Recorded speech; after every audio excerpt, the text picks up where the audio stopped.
Jenica, ya jini nantwie, ya jini one. Enso so ya de nko. Enso ya de nko. Misraw. Fampa bota mechi na boa me. Ye mbo so Nyankopon paye. Na dro ya odi amema mi nyina omram. Na nsese nipa ne yare na omfa ye honkodi. De nyina mfa aseda amanyame. Me say obi osa obi se masa osa 8 years. Aden. Osa 8 years asa. Osa 5 days. Esa osa ni tebiko. Typhoid acha 1 week esa temiko. Nanso osa ya jiwo ne ochabla. Na de bia odi la so de atwa photo do to TV so de bia Aden ti at hospital de bia sa. Aden na beje bro preko pe na wotwa na wotwe mi lu hu ntowo. Na de bia di wani mu twa mfoni e na we yare na msa na yare na so de bia odi la so aden ti a.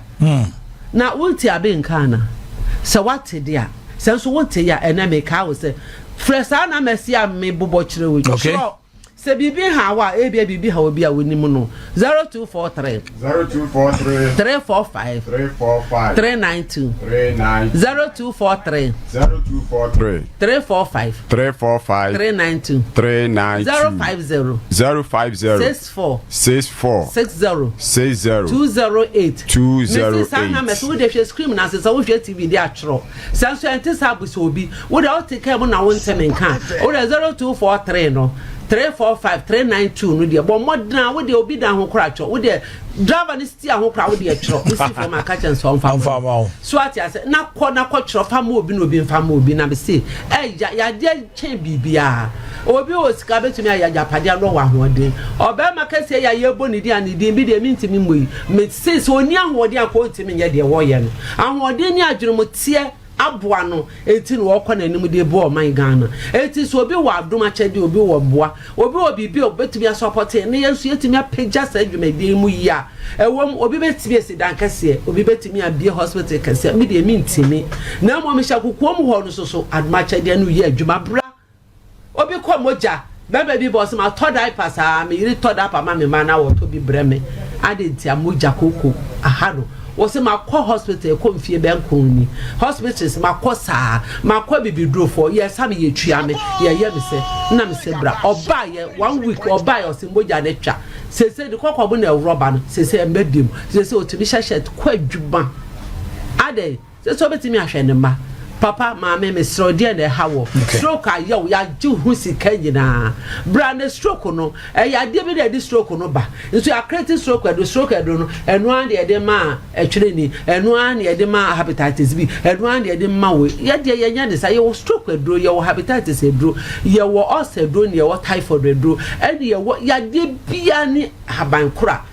na no obi ba why yare eko 15 years ni me ba me hwehwe ni moja bibie ni me na se maame o lake ade bi wo ni pedua bo aduani bi wo mpe sa aduane na wo mpe no eno ena masa ayade yawo me kire da aduane kro no wo se mama bi kama no da na me se so akwa akodi sa aduane ni dia me se wo yade we eno an ede obekọ doctors be bre o me hwehwe ma ju hu sika nyina na so ye hu de yawo me se wo lake sa aduane ni di bi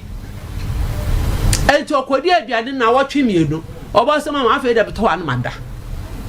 ena me se so o se de ye de na hunu ye na se adoma chede Nyankopɔ de ma odi no ma nyina asa ka wo ho enye se sika wo jefri nipa no nkwan de hia lebom ono nipa no so hia bribi afutuo awrechiche obo ha ne yade ne hye da nya duro afutuo nkranhye keke na wo de be ma no kwa na no ho akoto Mr. 0243 345 392 0243 345 me say ya na mese ni dia wo de hwe screen na se na twero ya wo kuma se tano so apatra new site wo do apatra junction a wo de wo si for say me ko tano so apatra junction wo si ho a busama me abe ana se the secretary doctor ma me ba ko pena o sa secretary ewiase nyina no ono na wo hwehwe no ana fresh ana me ya medarato open feka fafom na bra wo ba ye be hwe ama de ani jako na wo de ani jako me rade adana se we okay squad no de gusu no all right, we've done a lot of discussion on it. Maybe say the debate will continue in the various constituencies and the various outfits. Now, and then AS Friday special. Asawa mbusa etiawa. Yane ma be di nkomo. Na nkomodie no ni. wawari wafa okuna chida dia na ma wo yesa ebi a ogusu ye die ntina ma wo ye wo ye bi wie ye no no kra se ama okuna adwuma sei no kra se okunu epema broso na nam de santi onya time ana wakọ former boy ho ana sikasem wa ye din na wo so se wo de over fa ho mesra ofra tie mi ye emodin enkyere wa kyere akwan obetimi kra de handkerchief akata phone ho na wakasa batie me bedinu kra number no ye 0551 obu ha de ntia ye pesa ofre we ni say yadwuma ye obu ha okakere fo ne hwan ukoka we ya kire wa damfo hey wo de to so a record okura akoba kire okunu ko e bia okunu kura no ne ho ye ne fe ope no the number no ye 0551 931931 Mr. Emodin and chebe bia wo free ana wo ye nurse ni wo ye doctor o kasa no so wo de me se fa handkerchief no ana obu okura o kasa nya obi a na behu wo obu amodi no ade a very few people and the number no ye 0551 931931 0548 931931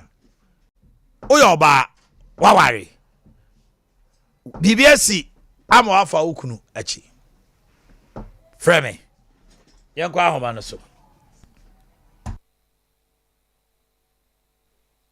memo achi o ya eja number be ba cho oyoba be pa cho me be me pa cho bye bye why hello